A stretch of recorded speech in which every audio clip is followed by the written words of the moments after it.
I'm not a rich woman. Let's get that straight. I've clipped coupons, reused Ziploc bags, and worn the same winter coat since 1996. Beige, down-filled, missing a button.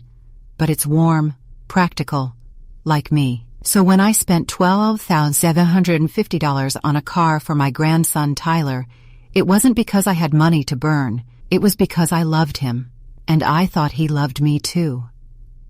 I'd been saving for a new kitchen floor. The old one had soft spots and linoleum that curled at the corners like burnt toast, but when Tyler called me one Saturday afternoon, voice low and shaking, I didn't hesitate. "Grandma, I can't get to school anymore. Mom's car broke down again, and she says we just can't do anything about it right now.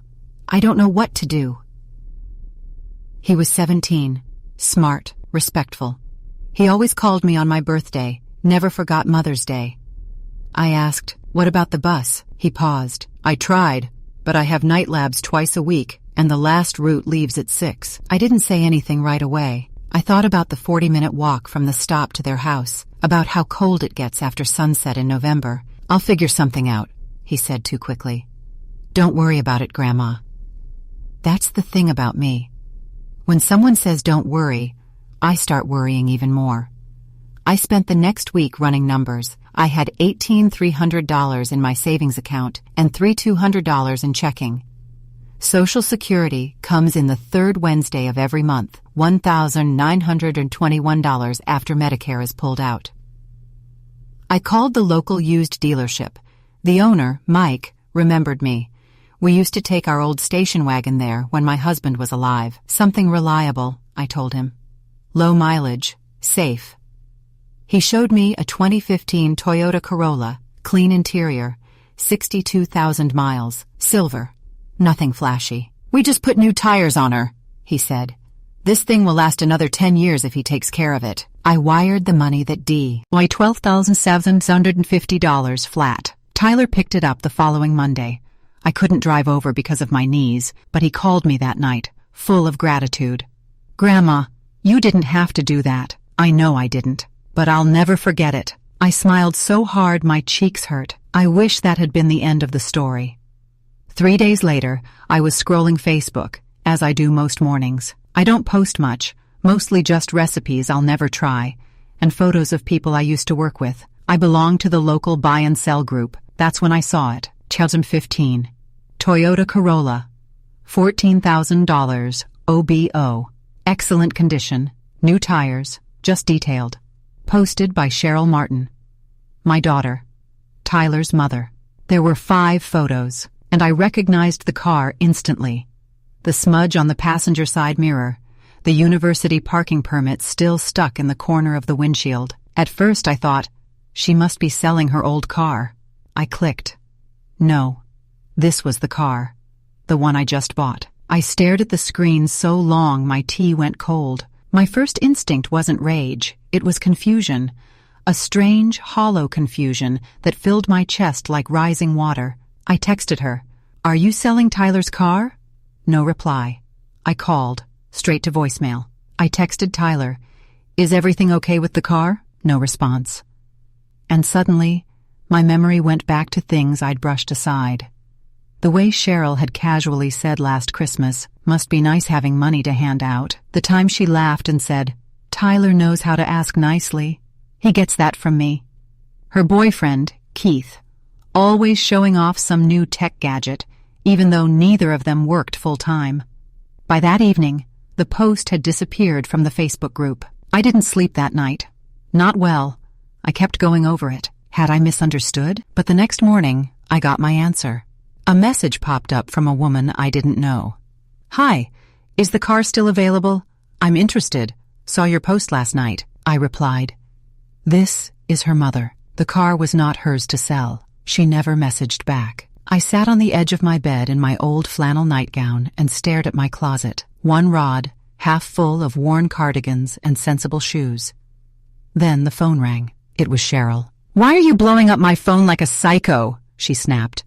"I had to take the post down because you embarrassed me." I took a breath. "You were selling the car I bought for Tyler." "You bought it for us," she said, voice like ice. "I'm the one who drives him everywhere. He can't even legally own it yet. I'm the parent. It's in my name. You never asked me to put it in your name. You never said I couldn't. There was a long silence. You lied, I said, my voice shaking. To me. To your son. I didn't lie. I just handled it like an adult. You wouldn't understand. You're old and lonely, and you think money buys love. Then she hung up. I stared at the phone for a full minute, and then, for the first time in years, I cried. Not soft tears, but the kind that come from your gut, the ones that make your shoulders shake, because it wasn't about the money. Not really. It was about the betrayal. Tyler still hadn't responded, and that night, I made a decision. Not out of revenge, not out of spite, out of clarity. I was done being used. By sunrise the next morning, I had already showered, dressed, and made myself a stiff cup of black coffee. I hadn't slept more than a couple of hours, but my mind was sharp. Sharper than it had been in years. I wasn't going to let this just pass. I raised Cheryl. I knew her. I knew every trick she'd ever pulled. But I'd also raised myself, through grief, debt, betrayal. After my husband died, in 2003, I kept this family running like a damn machine, and I wasn't going to watch my daughter rob her own son just because she thought I was too old to notice. Around 8:12 a.m., I called Tyler again. No answer. I waited an hour, called again, straight to voicemail. I decided to stop calling. If he wanted to act like this wasn't happening, so be it. Instead, I got into my car, the old Ford Focus with the check engine light that's been glowing since July, and I drove 22 minutes to the high school. I walked in, ignoring the ache in my left knee, and asked to speak to Tyler during his lunch period. The front desk lady looked skeptical. Are you on the approved contact list? I'm his grandmother. Still need to check. 3 minutes later, I was sitting on a hard bench in the hallway outside the admin office. I could hear the muffled voices of teenagers, lockers clanging, someone laughing too loudly. Then I saw him, Tyler. He looked surprised to see me. He smiled, a bit cautiously, and said, Grandma, let's take a walk. We went outside. There was a bench under the maple trees near the parking lot. I pointed to it. He sat. I sat beside him, crossed my ankles, took a breath. I saw the car listed on Facebook, I said. His expression didn't change, just the slightest twitch under his left eye. He looked away. Mom said we needed the money more than the car. So she told you she was selling it? Yeah. And you were okay with that? He hesitated. She said it was her car anyway, since it's in her name. And do you believe that? I asked. My voice cracked a little. Do you think I would spend $12,750 to give your mother something to flip for cash? He didn't answer right away. Then he said, I don't know. You're always helping people. I thought maybe it was like a gift for both of us. A gift. I stared at him, trying to find the boy I used to bake cookies with, the one who helped me carry groceries when he was 8, the one who used to kiss my hand when I tucked him into bed during summer visits. You called me, I said. You told me you were struggling. You said you couldn't get to your night labs. I wasn't lying about that. Then why would you let her sell it? He looked away again. Because if I say no to her, she makes things miserable. For everyone. She takes my stuff, cancels my phone, yells all night. It's just easier to let her do what she wants. My stomach twisted. I suddenly remembered Cheryl at age 16, screaming at me because I wouldn't let her go to Cancun with her boyfriend. You're ruining my life, she'd yelled. You just love being in control. Some things never change. I looked at Tyler. Really looked. He had dark circles under his eyes. His hoodie looked like it hadn't been washed in a while. There was a deep scratch on the back of his left hand. I softened. Just a little. I didn't give her the car, I said gently. I gave it to you, but she put it in her name. And now she's trying to flip it. He nodded. Slowly. I'm going to fix this, I said. But I need you to tell me one thing. He looked at me. Do you want me to? He nodded again, this time more firmly. I want the car. I want to finish school. I want to get away from all this. That was all I needed. I drove straight to the DMV. Now, if you've ever been to the DMV as a senior citizen without an appointment, you know what hell on earth feels like. The line wrapped around the lobby. A woman in front of me was coughing so hard she dropped her clipboard. A child behind me was watching cartoons at full volume. I waited 2 hours and 17 minutes to be seen. When I finally got to the desk, I handed the clerk the paperwork I had saved from the dealership.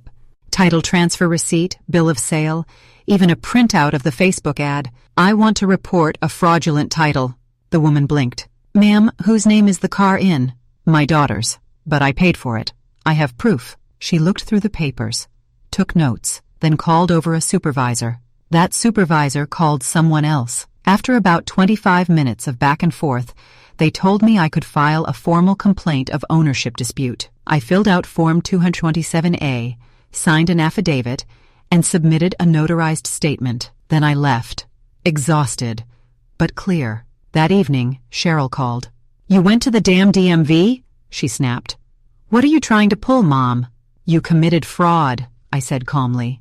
"Oh, please, you're just bitter because Tyler wants to live with me, not your dusty little house with ugly floors and no cable." "I have everything I need on paper," I replied. "You listed the car for more than I paid. You took money from your own mother. That's theft." "You're unbelievable," she hissed. "You think anyone's going to believe you? You're old, you're forgetful, you're lonely, you'll die alone in that rotting house, and no one will even find your body for a week." I stayed silent. I'd learned that silence unsettles people like Cheryl more than yelling ever could. Then I said, "Don't contact me again. Everything will go through the DMV now, and if you list that car again, I'll file a police report." I hung up, and then I did something petty. I took a photo of my checkbook, open to the carbon copy of the payment to the dealership. I sent it to her with a single sentence. "This is what love looks like." No reply. But that night, I got a message from Tyler. "Thank you. I'm sorry. I didn't know what to do. I want to fix things. Just tell me how." I stared at those words for a long time, and I knew if there was any chance of saving my relationship, with him I had to keep going.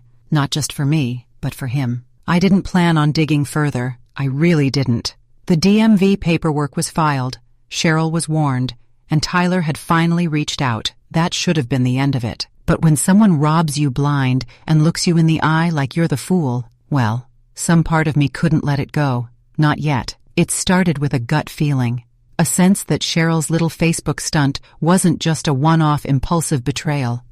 It was too polished, too calculated. And Cheryl has never been a planner, not in school, not with bills, not with parenting, which meant someone else had likely guided her through this. So I went back to the post. Remember that woman who had messaged me asking if the car was still available? I remembered her name, Danielle Pierce. I looked her up.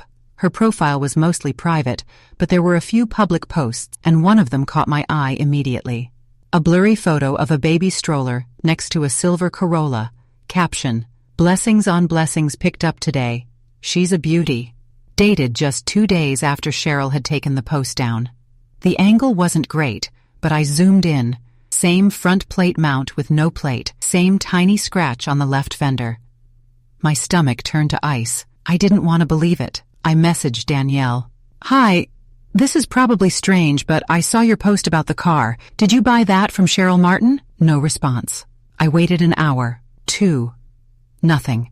I messaged again, just trying to verify something for a legal matter. 10 minutes later. "Yes, paid cash. Why?" I swallowed. Hard. "Can you tell me how much she sold it for?" She asked $14K.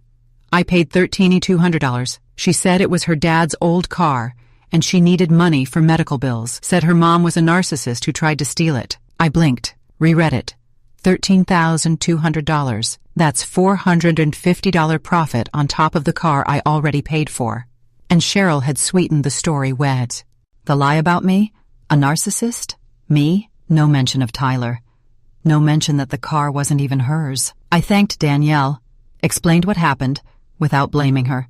She was a victim too, and promised she might be contacted by the DMV. Then I printed everything, screenshots of the post, messages from Danielle, my original payment receipt, Cheryl's text threats. I stapled them together and slid them into a manila folder labeled Evidence, Vehicle Fraud. But I didn't stop there. I drove to Tyler's school again. This time, I had something else in my purse, a single-page letter. I waited by the same bench. He came out on his lunch break, looking tired but relieved to see me. "I talked to her," he said. "She told me you're trying to ruin her life, but I don't believe her anymore." I handed him the folder. "These are the facts," I said. "She already sold the car. It's gone. But it's registered under her name, and I've submitted ownership dispute documents. With this, I can press charges." His face went pale. "I'm not doing this to hurt you," I added, "but she took something meant for you, lied about me, profited off both of us. She's not just toxic. She's dangerous." He sat down, covered his face with his hands. "I didn't know," he muttered. "She told me it was too stressful to have it around, that you were going to demand it back. I thought—" He didn't finish. I sat beside him, let the silence stretch. Then I pulled out the letter. "This is a notarized statement. It gives me permission to buy a replacement car under your name, not hers, no one else, just you." He looked up slowly. "I can't afford a lawyer," I said, "but I can do one thing right. If you want this, really want this, I'll find a way to make it happen again, but only if you're serious about staying out of that house." He nodded. "I want to live with Dad, Cheryl's ex-husband." It made sense. He was remarried now, lived 2 towns over. Not perfect, but stable. "I already spoke to him," Tyler said. "He said if you co-sign, he'll take me. Just until I graduate. 10 more months." That was the first time I truly exhaled in weeks. Later that night, I made one final call. To Cheryl. She didn't pick up. I didn't expect her to, so I left a voicemail. "Your son has chosen to leave your house. I've spoken to Danielle Pierce. I know the car's gone. I'm not stupid. You stole from me. You lied to your child. And you told strangers I was a narcissist trying to steal from you. So let me be clear. I've documented everything. I've filed with the DMV. And if you try to retaliate in any way, I will go straight to the police. You should be ashamed. But I know you're not. That's why this ends here. Don't contact me again." Then I blocked her number. Tyler moved in with his father 3 days later. I helped him pack 1 suitcase, 2 duffel bags, a laptop I bought him last year, and a box of books. That was all he took. He hugged me in the driveway. Not a quick pat, a real hug, the kind where someone's whole weight leans into you. "Thank you," he whispered. I held him tighter. "I'm proud of you," I said. "Now prove me right." I slipped an envelope into his backpack. Inside was a bank check for $8,000, all I could spare from what was left. I'd already spoken to Mike, the dealer. He promised to find another safe used car in the next few weeks. This time, the title would have Tyler's name on it. No surprises. No deception. Just justice. I thought that was the end. But 2 weeks later, I got a letter in the mail. No return address. Inside was a single photo.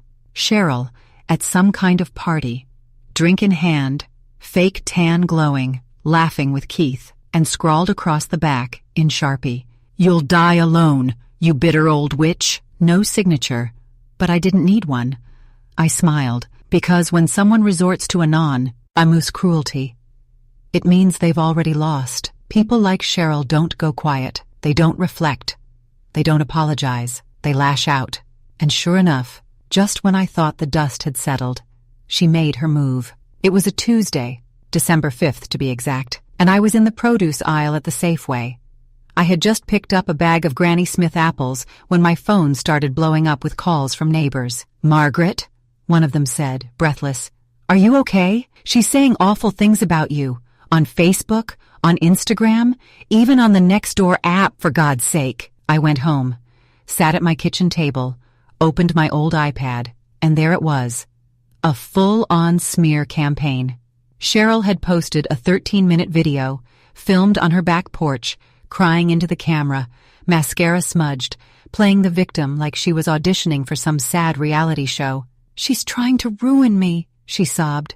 "My own mother. She's always hated that I'm independent. She bought my son a car and used it to manipulate us. She threatened to call the police, said I was stealing from her, and now my son's been brainwashed against me." She ended it with, "I just want peace. I just want my family back. But she's toxic. She's controlling. She's sick." Over 9,000 views in 48 hours. The comment section was a mess. Mostly strangers, some of her friends, people piling on with prayers for healing, and cut-out toxic people, even if they're family. But the thing that made my hands actually shake was this. She tagged me, my full name, not just in the caption, but in the video title. Margaret D. Martin.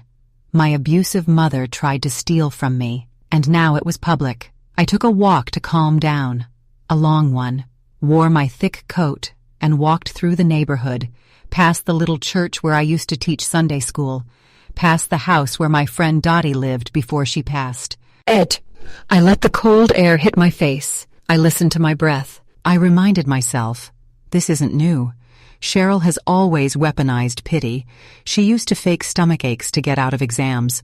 Told her first boyfriend I'd hit her because I grounded her for skipping school. But this was different. This was defamation.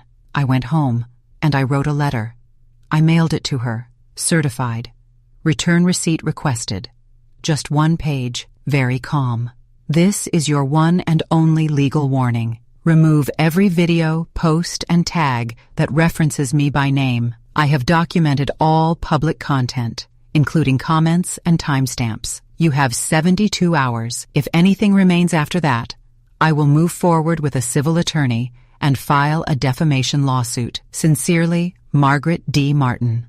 She never responded, but 48 hours later, the video was gone. All her posts, gone. Even her Instagram bio was scrubbed clean. I didn't hear from her directly, but word got around.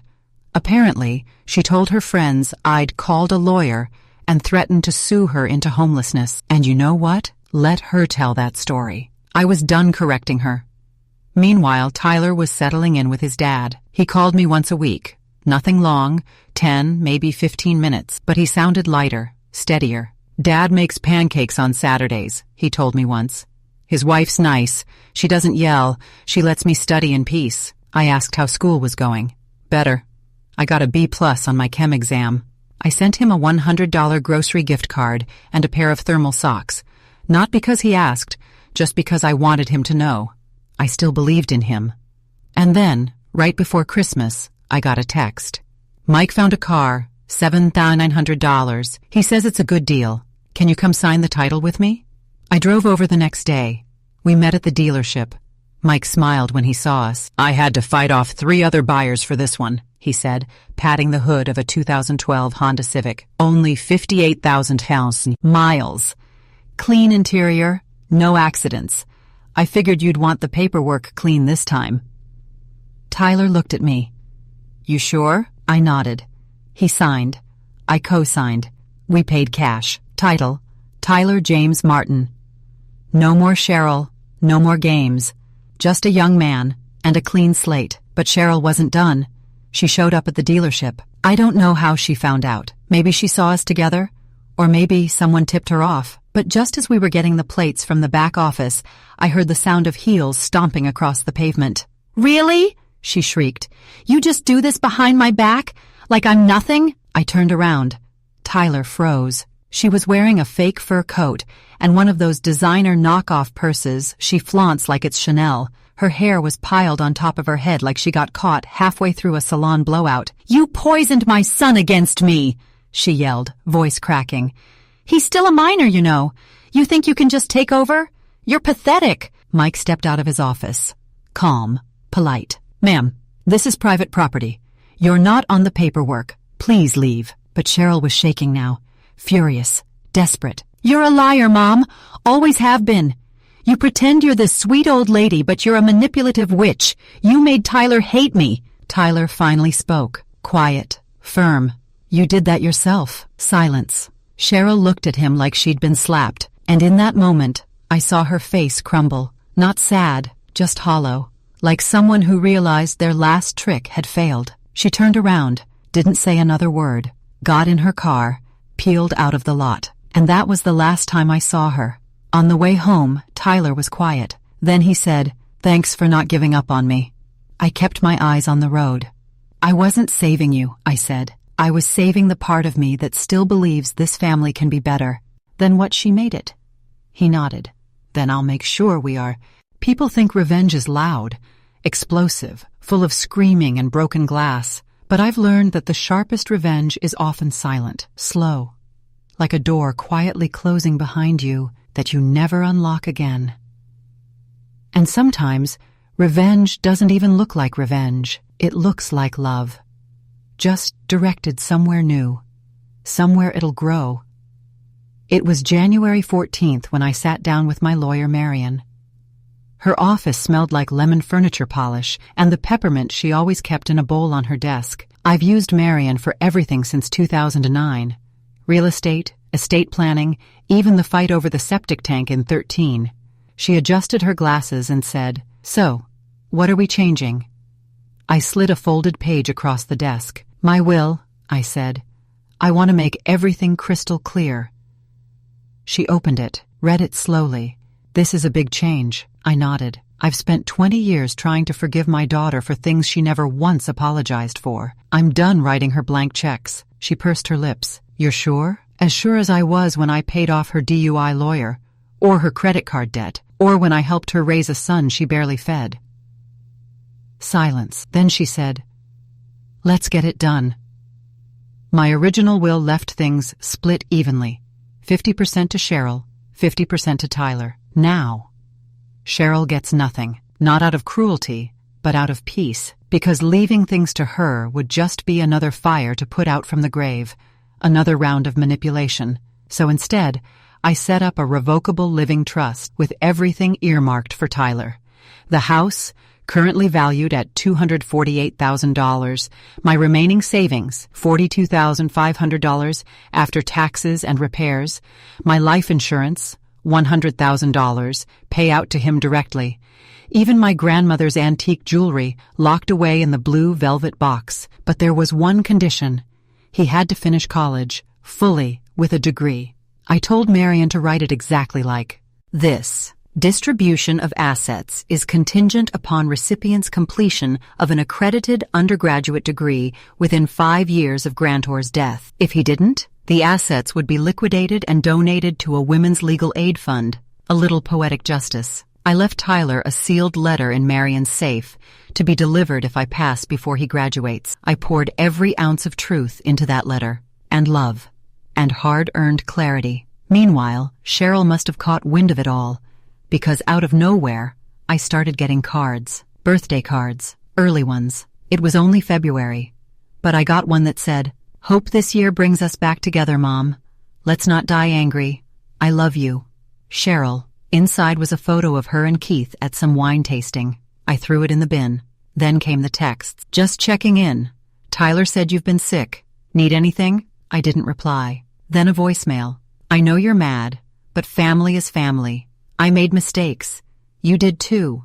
But we're still mother and daughter. Let's at least talk." No apology, no ownership, just guilt-wrapped bait. I blocked her again. Because I wasn't angry anymore. I was just done. Tyler, on the other hand, was thriving. He'd gotten a job delivering groceries and was saving for an apartment. He texted me every Sunday. Little updates. Got a 91 on my stats midterm. Found a part-time lab assistant gig next semester. Made pancakes this week. Yours are still better, though. I kept every one. Printed them out. Put them in a folder labeled, "The Grandson Who Chose Me." Then one day in late April, he called. "Grandma," he said, voice cracking a little, "I think I want to be a teacher." I blinked. Not a doctor. Not an engineer. A teacher. "High school science," he added. "Kids like me need someone who gets it, someone who sees them." I didn't cry. Not then. But after we hung up, I stood in the kitchen with my hand on the counter. And I did. Big, heaving, grateful tears. Because that boy had been raised in chaos. And he still chose goodness. By June, Cheryl had given up. The final blow came not from me, but from Tyler himself. She showed up at his part-time job with a gift basket. Cookies, a card, a photo album. He handed it back. "I don't want stuff," he told her. "I want accountability, and you don't even know what that means." She screamed at him in the parking lot, made a scene. Security had to walk her out. He called me that night. "She's never going to change, is she?" "No," I said softly. "But you have." By the end of the summer, Tyler had secured a small scholarship, signed a lease with a roommate, and officially declared a major, secondary science education. He sent me a photo of his student ID and the Civic parked outside his new apartment. And I sent him a care package, a new backpack, a handwritten budget planner, and a note that simply said, "The car was never the gift, you were." Sometimes people ask me if I regret cutting Cheryl off, and I tell them this: there comes a point where you stop bleeding for people who sharpen the knife, and if that makes me cold, so be it. I'd rather be cold than be used. I didn't lose a daughter. I chose to keep a grandson, and that choice saved both of us.